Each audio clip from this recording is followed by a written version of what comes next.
Shana Tova. Shana Tova.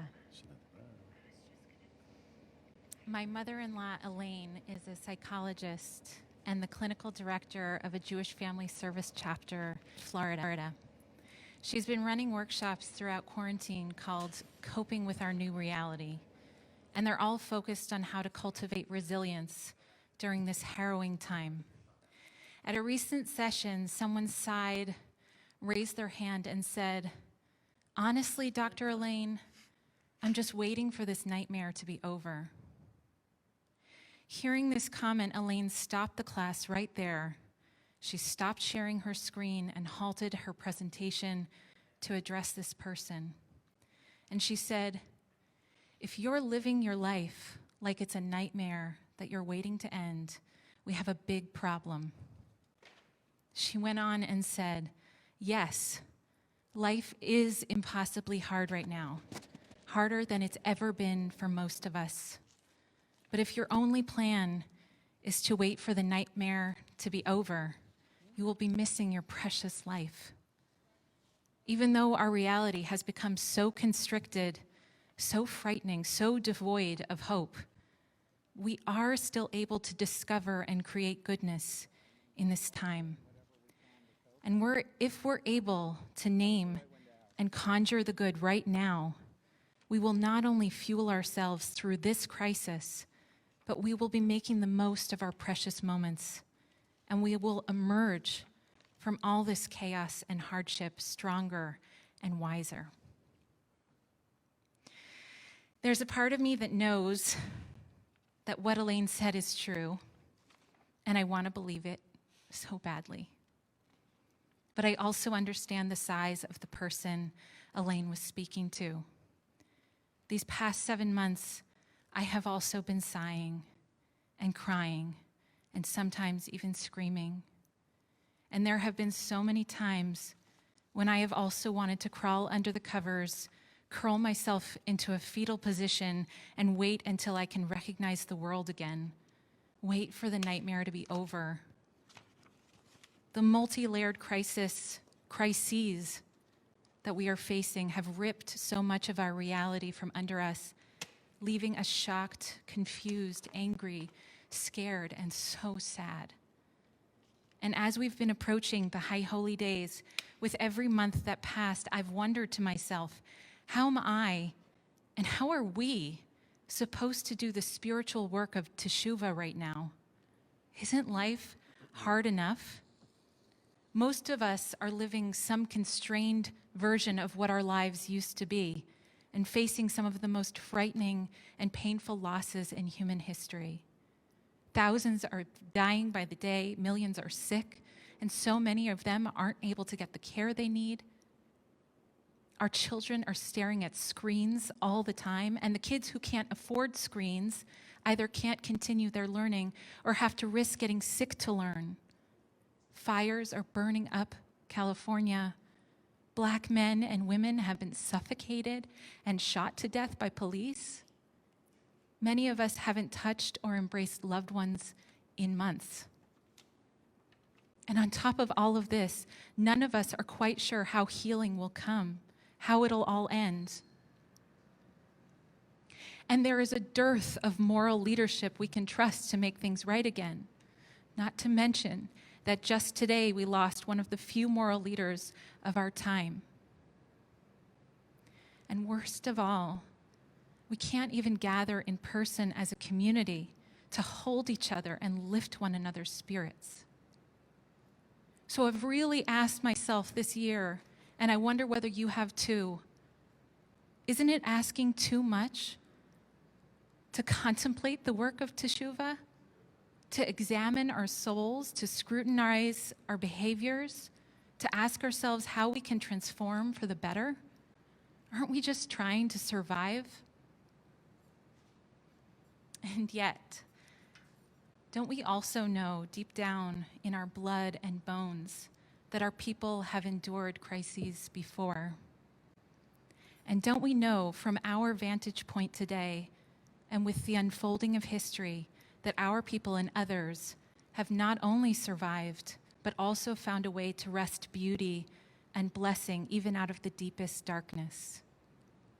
Many of us know the heartbreaking and miraculous stories of Shoah survivors, or even of those who did not survive, who managed to compose music and write literature and bring children into the world. And there are so many other stories of life and beauty and resilience bursting forth miraculously from the darkest periods of history. But there's a particular story I'd like to share with you tonight about a rabbi who also lived through a dark period, a rabbi who lived, as we are, during a deadly pandemic. Rabbi Nissim ben Reuven, known for short as the Ran, was a physician and Talmud scholar who lived in Spain in the 1300s. He served as a judge, teacher, and physician for the Jewish community in Barcelona. Rabbi Nissim lived through the first wave of the bubonic plague that hit Europe in 1348. For Jews in Europe, this was a period not only marked by brutal illness and death, but also by violent persecution, since many Europeans blamed Jews for causing the plague. In this way, Rabbi Nissim and his community were also living through crisis on top of crisis. Historians tell us that some people coped with the terror and uncertainty of the Black Death by lashing out at their neighbors. Others coped by turning inward and fretting about the condition of their own souls. There was a movement of upper-class Christian men who took to public self-flagellation to demonstrate their willingness to repent and undergo punishment for their sins. Many of us may be familiar with this period of history more from parodies written about it than from history class. It's been a natural response to write comedy about this time because it was so unthinkably frightening and grim. It was in this bleak climate that Rabbi Nissim wrote a number of drashot, many sermons on the Torah portion for his community. And in those drashot, he urged his frightened people to turn inward and to turn to Jewish tradition for guidance. In his drash on Parshat Ekev, he addresses the Black Death directly and prescribes a response that completely altered the way I have been thinking about this season of repentance in the time of coronavirus. Rabbi Nissim says, "Kshe ha'olam noheg kaminhago v'tovotav nimshachot." When life proceeds normally and the goods of the world continue, he says, it is very easy to fall prey to false and temporal vanities and to be guided more by delusion than by truth. He says that when things are going fine, a person is more inclined to believe only what his senses tell him and to be guided by false narratives. He's more inclined to have a distorted sense of right and wrong and prefer to ignore truths, especially if they're distressing or hard to swallow. Aval, but, he says, kasher tikrena tlaot udvarim she'enam al seder minhago shel olam. When adversities occur and happenings which deviate from the normal pattern, when a person is shaken by witnessing frightful events and renewed afflictions, then he becomes awakened to truths he couldn't see before, and he can see reality more clearly. In his drash, he says, this phenomenon corresponds directly to our present state of affairs. At the time of his writing, they had been living with the Black Plague for 13 years. He writes, the evil, as in the Black Plague, descended in that year of 1348 upon most of the inhabitants of the earth, bringing upon them unusual and terrible afflictions. And this is the part of his drash that blows me away. In the midst of so much darkness, he does not advise his people merely to hunker down and try to survive. Instead, he says, with the state of things being as they are, how can we go on living in delusion and according to false narratives about what's true and right? Haven't we seen enough suffering to exhort us to stop falling prey to false and temporal vanities? And is it not, therefore, easier for us now, in the midst of so much loss and upheaval, to return to the Holy One, blessed be God, with a whole heart. He sums up his drash saying, in days of tranquility, one does not discriminate things correctly, but when things are bitter, a person cannot continue as they did before. They can no longer be enticed by delusion, and as a result, they have a clear perception of the truth, and they seek out God, not just to escape affliction, but to return to God with their whole heart and soul. In complete opposition to my instincts, Rabbi Nissim says that it's times like this, when the world is upside down, that it is actually easier to do teshuvah. When the world is not proceeding normally, but when we are faced with crisis, that is when we have the greatest capacity, he says, to do the kind of spiritual work we're called to do during the high holy days. I've been thinking about this for several weeks now, and I've been speaking with many of you and reading the Rosh Hashanah reflections you wrote.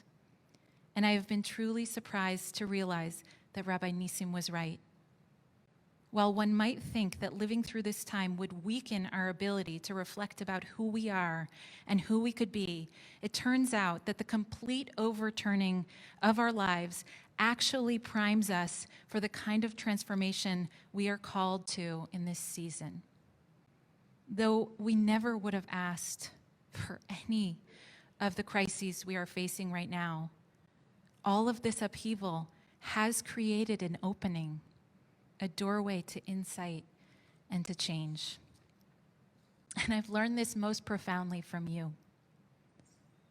Many of you wrote about what you learned this year, how you've grown years in a matter of days.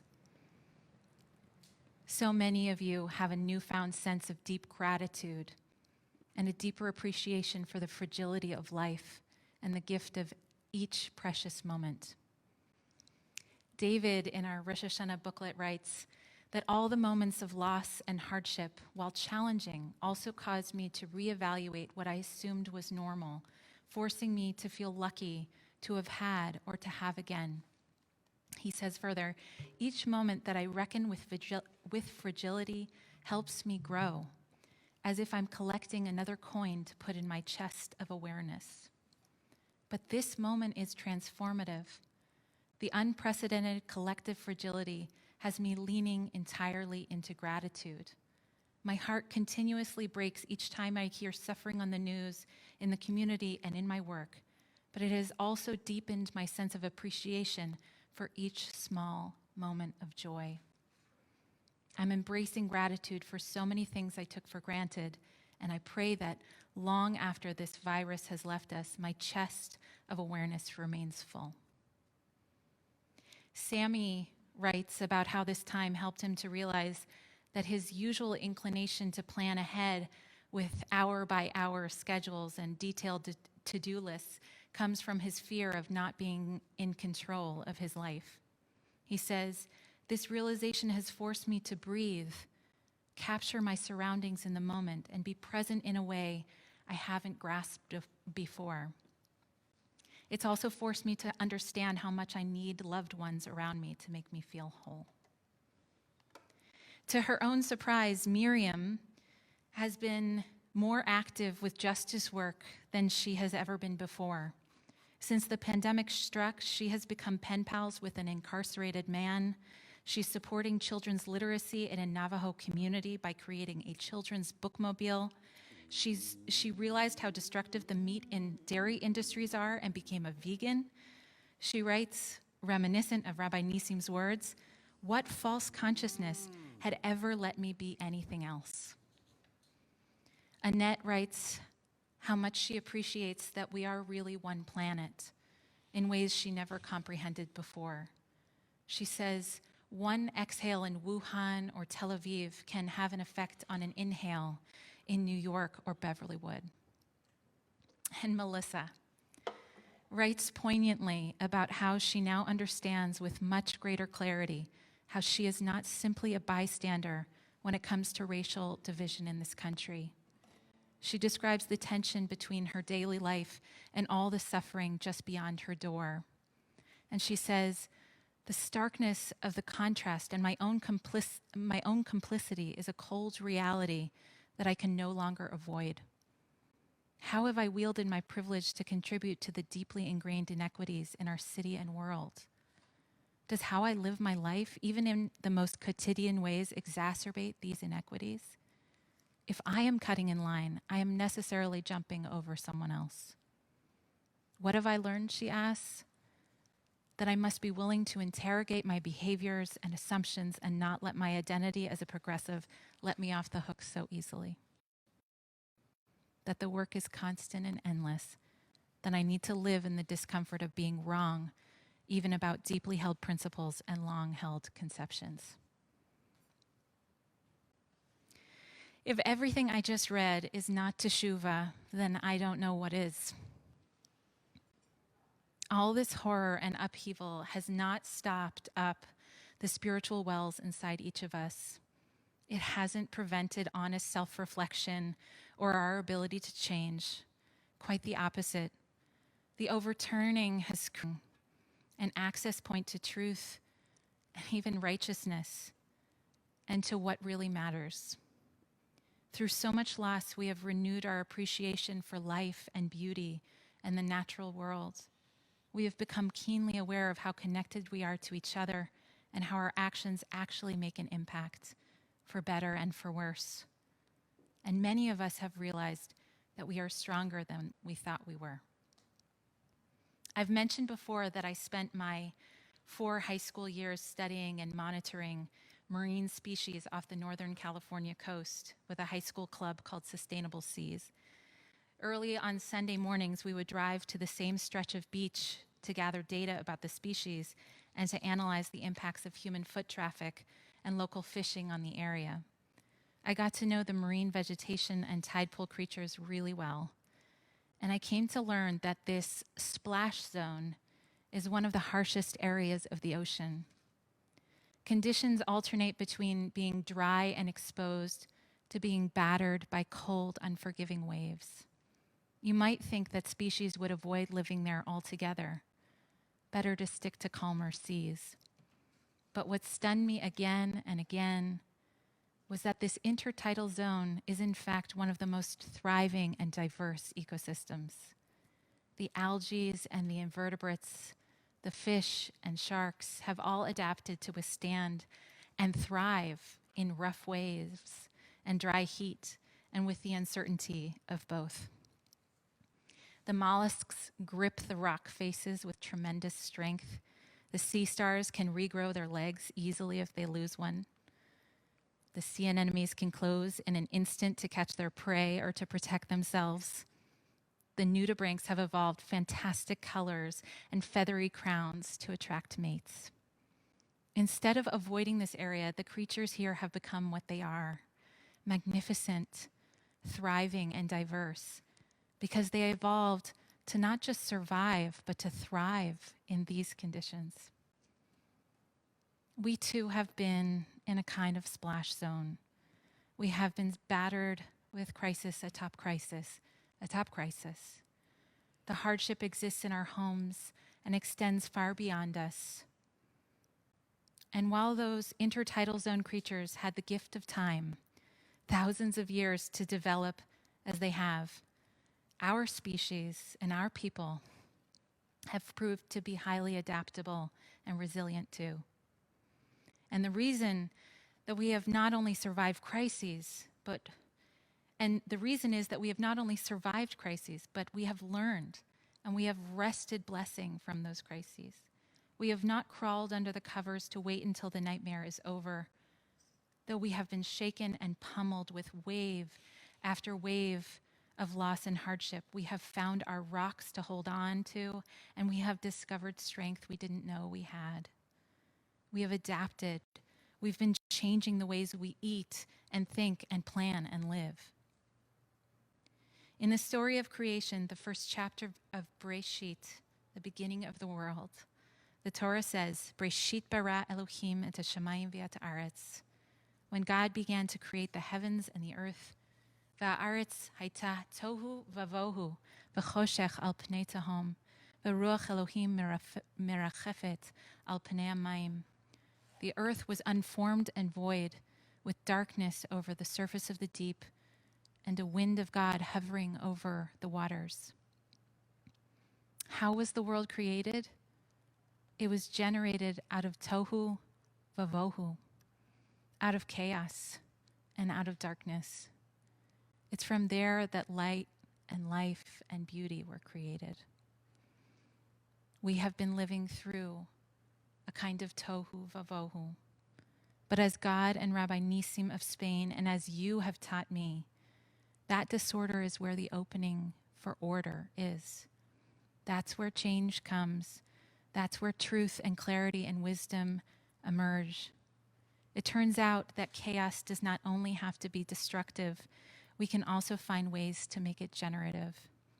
And we can even discover a more honest, more grateful, more clear-headed, more truth-driven version of ourselves. It's Erev Rosh Hashanah, the birthday of the world, the first day of the new year. The time is ripe with possibility, with hope for renewal and radical transformation.